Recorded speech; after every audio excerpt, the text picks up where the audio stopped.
கணக்கெடுப்பு எடுப்புன்னு அவங்க தேர்தல் அறிக்கையில் சொன்னாங்க. இப்பவும் சொல்லியிருக்கிறாங்க. பாராட்டுகள். தவிர்க்கிறாங்களா, தள்ளி போடுறாங்களா, எடுப்பாங்களா, மாட்டாங்களாங்கிறது ஒரு சந்தேகம் இவங்க மேல நமக்கு வருது. நான் எப்போ எடுப்பாரு, எப்படி எடுப்பாரு, உண்மையிலே எடுப்பாரா, இது இன்னொரு ஏமாத்து வேலையாங்கிறது நமக்கு ஒரு சந்தேகம் வருது. நாளைக்கு அது அப்படி, அது சுத்த, இது சொல்ல, அதில் அப்படி வந்துட்டு, இது இப்படி வந்துட்டு, அது தள்ளி போகுது, இது தள்ளி போகுதுன்னு ஏதோ நீங்க சாக்கு போக்கு சொல்லி தப்பிச்சிருவீங்களோங்கிற ஒரு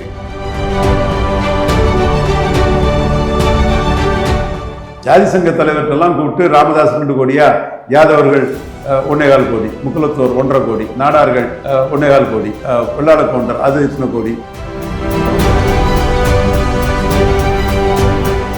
Vanniyar single largest, Nadar second largest. அது ஜாதிவாரி கணக்கெடுத்தா தான் தெரியும். நம்ம நாடார் செகண்ட் லார்ஜஸ்டா, வெள்ளாள கவுண்டர் செகண்ட் லார்ஜஸ்டாங்கிறது எடுத்தா தான் தெரியும்.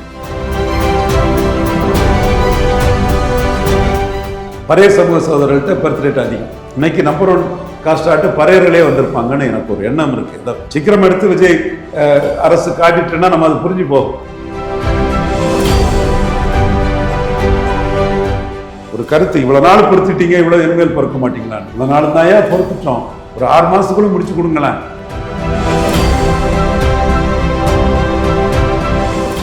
அவேகா விஜயின் வெற்றியே பரவாயில்ல வாழக்கூடிய சமூகம் தான். அப்ப இவங்க அதிக எண்ணிக்கையில இருக்காங்கிறத நீங்க வெளிப்படுத்துறதுக்கு கால அவகாசங்களை எடுக்காண்டான்னு தான் நான் சொல்றேன். FT பாலிடிக்ஸ் நேயர்களுக்கு வணக்கம். நம்ம கூட மூத்த அரசியல் திறனாய்வாளர் ரவீந்திரன் துரைசாமி சார் இருக்கார். சார் வணக்கம். வணக்கம் கோகல் சார். ஒரு முக்கியமான டாபிக்கை பற்றி உங்க கூட டிஸ்கஸ் பண்ணணும்னு நினச்சிட்டு இருந்தேன். என்னன்னா இப்போ நடந்துட்டு இருக்க சட்டசபையோட தொடக்கத்தில் ஆளுநர் உரையில் சமூக நீதி, அதாவது சமூக நீதி பற்றி நீங்கள் நிறைய விஷயங்கள் நம்மளோட நேர்காணல்களே பேசியிருக்கீங்க. சாதிவாரி கணக்கெடுப்பை பற்றியும் நீங்கள் நிறைய விஷயங்கள் நிறைய இடத்துல கோட் பண்ணியிருக்கீங்க. ஏன்னா நிறைய உள் சாதி பிரிவுகள் இருக்குது, அவங்களுக்கும் ரெகக்னேஷன் இருக்கணும் அப்படின்னு சொல்லிட்டு இப்போ கணக்கெடுப்பு நாங்கள் எடுப்போம், ஆனால் மத்திய அரசு முடிச்சதுக்கப்புறம் எடுப்போம் அப்படின்னு சொல்லியிருக்காங்க. ஸோ அதை பற்றின உங்களோட முதல் கருத்து சார். அதாவது கணக்கெடுப்பு எடுப்போன்னு அவங்க தேர்தல் அறிக்கையில் சொன்னாங்க. இப்பவும் சொல்லியிருக்கிறாங்க. பாராட்டுகள். ஆனால் மத்திய அரசு எடுத்த பிறகுங்கிறதுல நமக்கு ஒரு சந்தேகம் அதுக்குள்ள வருது. தவிர்க்கிறாங்களா, தள்ளி போடுறாங்களா, எடுப்பாங்களா, மாட்டாங்களாங்கிறது ஒரு சந்தேகம் இவங்க மேல நமக்கு வருது. அது நியாயமான சந்தேகம் தான். ஏன் நிதிஷ்குமார் என்ன மத்திய அரசை கேட்டுக்கிட்டா எடுத்தாரு?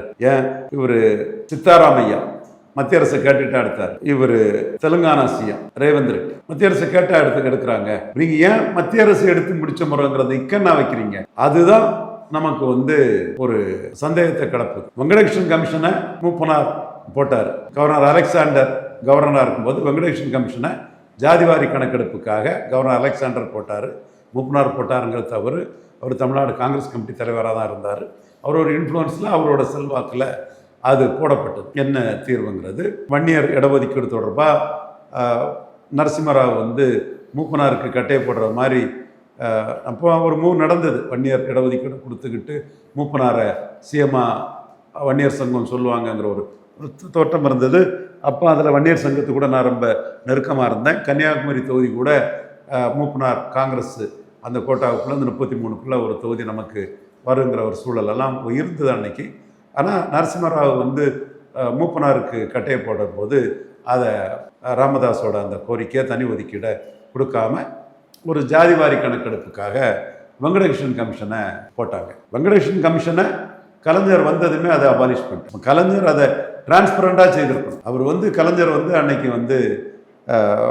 20 விழுக்காடுன்னு 30-20ன்னு பிசியை பிரித்தார். அதில் ஐயோ ஆபத்து, நமக்கெல்லாம் ஆபத்துன்னு கொங்கு வேளாளர்கள் தெருவில் திரண்டு வந்தாங்க. நாடார்களுக்கு பெரிய அதுக்குள்ள அன்னையுடைய காலகட்டத்தில் பெரிய அவேர்னஸ் இல்லை.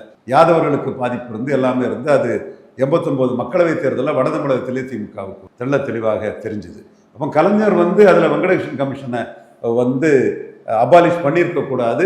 ஜாதிவாரி கணக்கெடுப்பை 89 ஆட்சிக்கு வந்த போதே பெரியாரின் சீடர் திராவிட இயக்கம் அவர் அதை செய்திருக்கணும். ஏன் செய்யலை, எதுக்கு செய்யலை, யாரை காப்பாற்றதுக்கு செய்யலை? ராமதாஸும் அவருக்கு கிடைச்சதும் டக்குன்னு அழுகின மாம்பழத்தை கொடுத்துட்டாருன்னு ஒரு கதையை விட்டுட்டு அவருக்கு கிடைச்சதை அனுபவிச்சுக்கிட்டு அவர் போயிட்டார். உண்மை, ஆணித்தரமாக சொல்கிறேன். நீங்கள் உங்களுக்கு 20 விழுக்காடு பிரித்து கொடுத்ததுமே ஜாதிவாரி கணக்கெடுப்பை ராமதாஸ் மறந்துட்டார். ஆனால் ஜாதிவாரி கணக்கெடுப்பை ராமதாஸை விடவும் நுணுக்கமாக தொடர்ந்து சொல்லிட்டு இருந்தது. நானும் தேவர் பேர் நகைமானும் நாம் வந்து பிகாப் கோட்டலில் டாக்டர் ராமதாஸ், நகைமுகன் நகைமுகன், ரவீந்திரன் துரைசாமி நாடார் சார்பாக நான். பட் ராமதாஸ் தான் வன்னியருக்கு தலைவர்.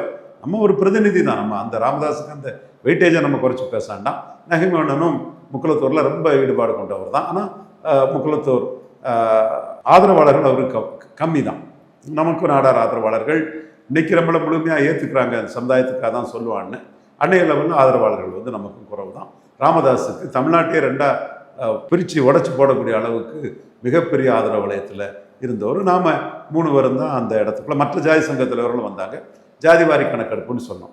ஆனால் ராமதாஸ் வந்து 30-20 எண்ணி பிரித்ததுமே திருப்தி அடைஞ்சுக்கிட்டாரு. ஜாதிவாரி கணக்கெடுப்பு அவர் அன்னைக்கு வற்புறுத்தல வெங்கடகிருஷ்ணன் கமிஷன் கலைஞர் அபாலிஷ் பண்ணதை ராமதாஸும் ஏற்றுக்கிட்டார். அப்புறம் கட்சி ஆரம்பித்தார். நம்ம அவர் கூட இருந்தோம், எல்லாமே இது பண்ணோம், நடந்ததுன்னு வைங்க.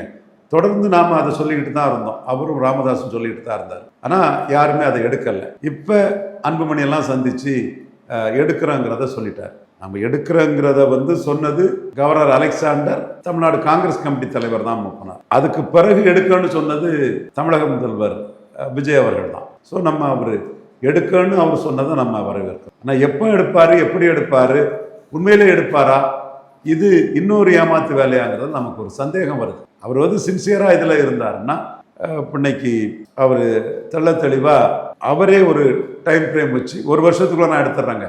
மத்திய அரசு எடுக்கிறாங்க எடுக்கல, அது எப்படி என்னங்கிறதெல்லாம் வேற விஷயம். அது என்ன அந்த பாணிக்குள்ளே போகல.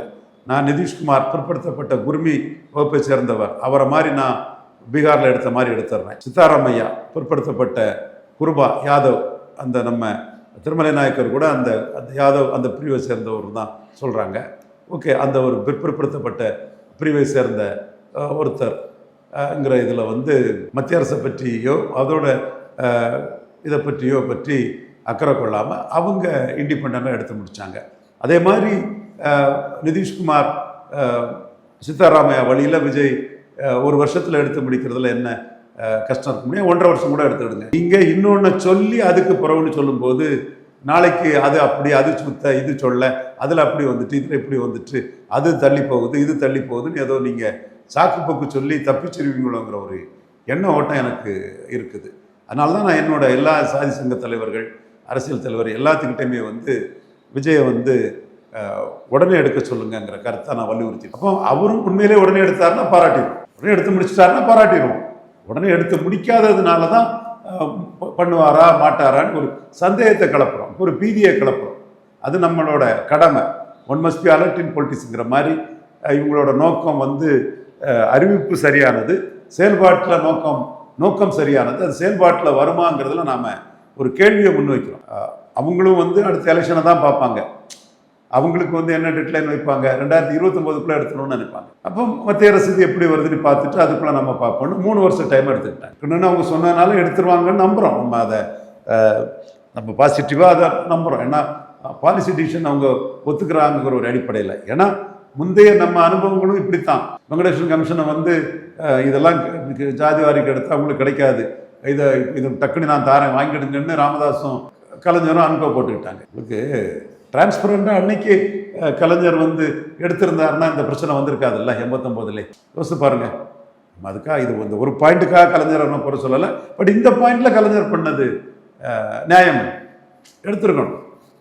எம்ஜிஆர் தமிழ்நாட்டின் பாப்புலேஷனை 25 கோடி அந்த மாதிரி ஆக்கி விட்டுக்கிட்டு எடுக்கதை தடுத்துட்டு போயிட்டார். ஜாதி சங்க தலைவர்களெல்லாம் கூப்பிட்டு ராமதாஸ் 2 கோடியா, யாதவர்கள் 1.25 கோடி, முக்குளத்தோர் 1.5 கோடி, நாடார்கள் 1.25 கோடி, வெள்ளாள கவுண்டர் அது இத்தனை கோடி, இப்படி எல்லாம் சேர்த்து 25 கோடி தமிழ்நாட்டின் மக்கள் தொகைன்னு சொல்லிக்கிட்டு ஜாதிவாரி கணக்கெடுப்பை எடுக்காமல் போயிட்டார்.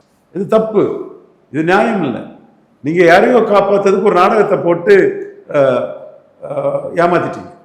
எம்ஜிஆரும் சரி கலைஞரும் சரி எடுக்கலை. இப்போ இன்னைக்கு அறிவித்ததுக்கே நம்ம மகிழ்ச்சி கொண்டாட முடியாது. செயல்பாட்டுக்கு வந்தால் தான் அந்த மகிழ்ச்சியை காட்ட முடியும்.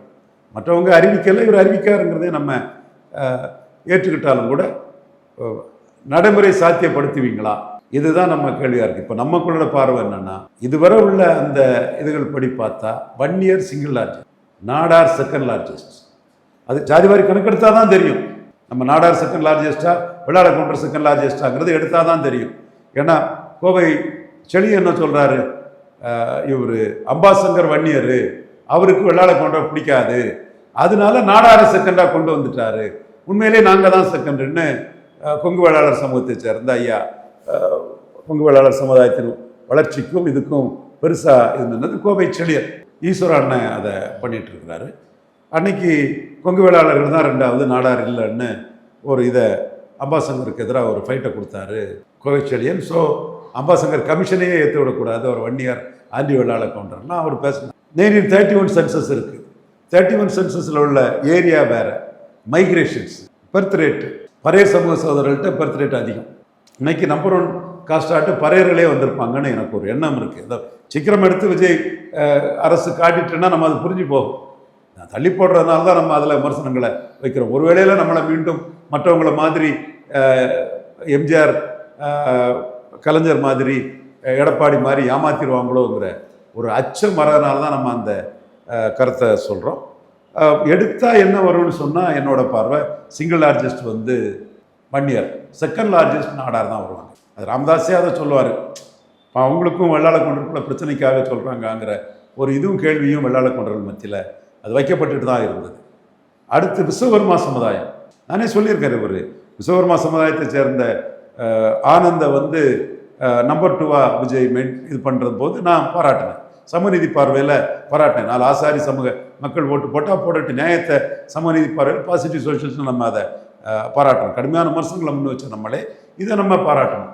அப்போ விஸ்வகர்மா சமுதாயம் பரவலாக இருக்கிறாங்க, அவங்களும் கணிசமான எண்ணிக்கையில் இருக்கிறாங்கங்கிறது தெரிய வரும். இப்போ ஆனந்த் நம்பர் 2 வந்து ஒரு அரசில் வர்றது விஸ்வகர்மா சமுதாய அந்த உணர்வுக்கு வந்து ஒரு இதாகும். விஸ்வகர்மான்னு வரல, விஜய்க்க ஒரு விசுவாசி, விஜய்க்கு லாயலிஸ்ட்டு, விஜய் கூட என்னைக்கு நிற்பார், விஜய்க்கு பெட்ரியல் பண்ண மாட்டார், அந்த மாதிரி விஜயோட மன்றத்தை கட்டமைச்சவர் அந்த அளவில் தான் இருக்கிறார். பட் பை பர்த் விஸ்வகர்மான்னு சொல்லும்போது ஒரு விஸ்வகர்மா சமுதாயத்துக்கு அவர் இது பண்ணதுன்னு விஜய் 3ஆவது தான் வருவார்னு சொல்லும்போதே நம்ம அதை பாராட்டணும். இப்போ முதல்ல வந்து அவர் பெரிய லெவலில் நம்பர் 2 இன் தமிழ்நாடு பொலிட்டிக்ஸ் வீரப்ப மாதிரி பெரிய லெவலில் அவர் வந்துட்டார். ஸோ விஸ்வகர்மா சமுதாயம் எண்ணிக்கை எடுத்தால் பரவலாக இருப்பாங்க. இந்த ஆனந்த் தவிர விஸ்வகர்மாவுக்கு வந்து இதுக்கு முன்னாடி எதுவும் கிடைக்கல.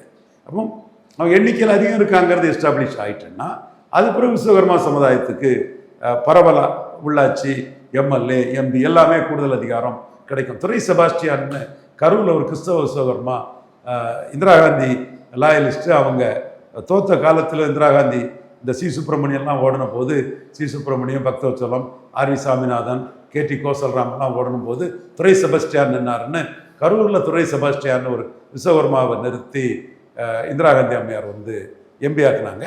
இப்போ ஜாதிவாரி கணக்கெடுப்பு தெரிஞ்சிட்டுன்னா அவங்களுக்கு எம்பி, எம்எல்ஏ இதெல்லாம் வந்து கூடுதலாக கிடைக்கும். அது ஏன் தள்ளி போடுங்க, தள்ளி போடுறீங்க, உடனே எடுங்க. ஒரு கருத்து இவ்வளோ நாள் பொறுத்துட்டீங்க, இவ்வளோ எம்எல் பொறுக்க மாட்டீங்களான்னு. இவ்வளோ நாள் தான் ஏன் பொறுத்துட்டோம், ஒரு 6 மாதத்துக்குள்ளே முடிச்சு கொடுங்களேன். அதுதான் நம்மளோட ஒரு கோரிக்கை அதுக்குள்ளே வைக்கிறோம். யாதவ சமுதாயம், குருபாஸ், பாஸ்டல் கம்யூனிட்டி, அவங்க பரவலாக இருக்காங்க. யாதவர்கள் பரவலாக இருக்காங்க. யாதவர்கள் திருத்தணி டு கன்னியாகுமரி வரை இருக்காங்க. கன்னியாகுமரியில் தெற்கு தாமரகுளத்தில் இருக்கிறாங்க, கொட்டாரத்தில் இருக்கிறாங்க, தோவள தாலுகாவுக்குள்ள யாதவர்கள் இருக்காங்க. ஸோ அப்போ யாதவர் சமுதாயம் வந்து ராதாபுரம் தொகுதிக்குள்ளே ரொம்ப இருக்கிறாங்க. ஆரலாயமொழி, சங்கனாபுரம், நிறைய ஊர்களில் அங்கே இருக்கிறாங்க. இந்த மாதிரி இவங்க இந்த கிராமங்கள் வந்து பரவலாக 234 தொகுதிக்குள்ளேயும், எக்ஸாம்பிளாக கன்னியாகுமரியும் ராதாபுரத்தையும் சொன்னது, 234 தொகுதிக்குள்ளேயும் யாதவர் சமுதாயம் வந்து இருக்கிறாங்க. திமுக ஆட்சி காலத்தில் யாதவர்கள் கொஞ்சம் நல்லாவே வந்தாங்க. கண்ணப்பன், பெரிய கருப்பன், ஸ்டாலினுக்கு லாயலிஸ்ட்டு பெரிய கருப்பன், கண்ணப்பன், இவங்கெல்லாம் வந்து யாதவர் சமுதாயத்தில் முக்கிய பொறுப்பில் வந்தாங்க. இப்பவும் வட தமிழகத்தில் உள்ள யாதவர்கள் வந்து முழுமையான உரிமையை பெறலை. வட தமிழகத்திலையும் யாதவர்கள் வந்து பெரிய அளவில் இருக்கிறாங்க. வட தமிழக யாதவர்கள் வந்து பெரிய அளவில் அவங்க அரசியல் அங்கீகாரத்தை பெறலை. தேவநாதன் யாதவ் வந்து கொஞ்சம் கஷ்டப்பட்டார். அவர் இன்னைக்கு சிறைச்சாலையில் போயிருக்கலாம். என்றாலும் வடதமிழக யாதவர்களுக்காக தேவநாதன் யாதவ் கஷ்டப்பட்டார்.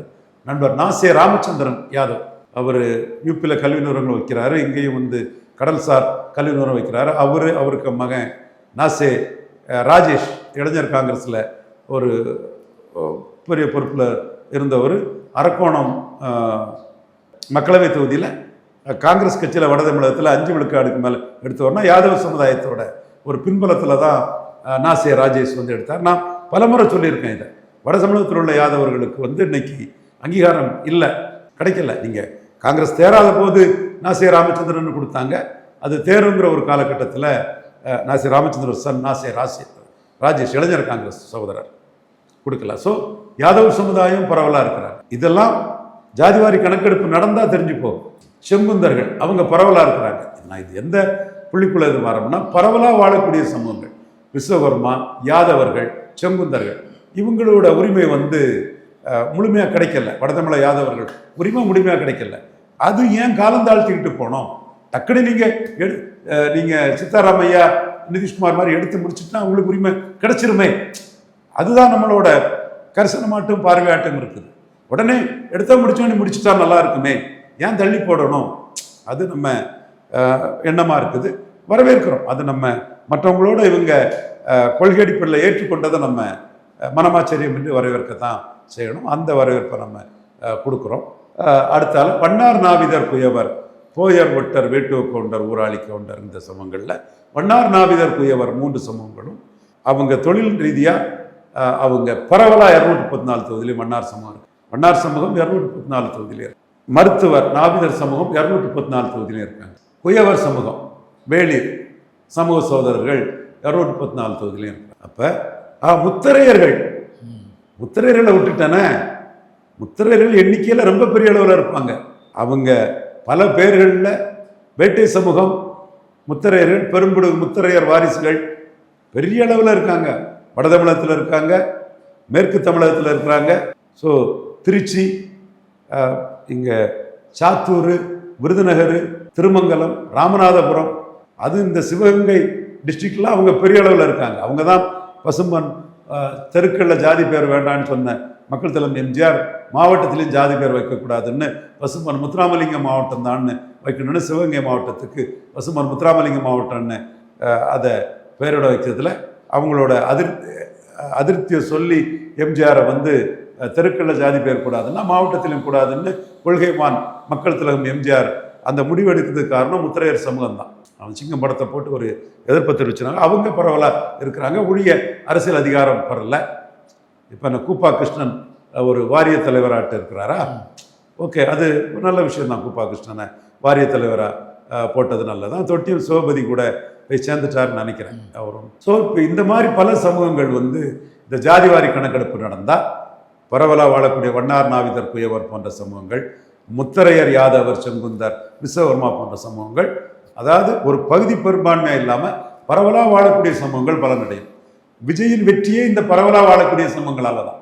தாவேகா விஜயின் வெற்றியே பரவலாக வாழக்கூடிய சமூகம் தான். அப்போ இவங்க அதிக எண்ணிக்கையில் இருக்காங்கங்கிறத நீங்கள் வெளிப்படுத்துறதுக்கு வந்து கால அவகாசங்களை எடுக்காண்டான்னு தான் நான் சொல்றேன். ஸோ சீக்கிரம் முடிங்க. மத்திய அரசு அதை பற்றியெல்லாம் கவலைப்படாதீங்க. நம்ம உடனே எடுத்து முடித்தா நம்ம அவங்கள மேலும் பாராட்டுவோம். டக்குன்னு ஒரு 6 மாதமோ 1 வருஷமோ 1.5 வருஷமோ டைம் லிமிட் கொடுத்து அதை எடுத்து முடிச்சிருங்க. அவங்க எடுத்த பிறகு இப்சன் பட்ஸை வச்சு பண்ணுறது வந்து ஒரு சந்தேகத்தை கொடுக்குது. இவங்களும் மற்றவங்கள மாதிரி தான் ஒரே குட்டையில் ஊறிய மட்டையாட்டு போயிடுவாங்களோ அப்படிங்கிற ஒரு சந்தேகம் வருது. மீண்டும் சொல்கிறோம், பரவலாக வாழக்கூடிய சமூகங்களோட ஆதரவு தான் உங்களை தூக்கி விட்டுது.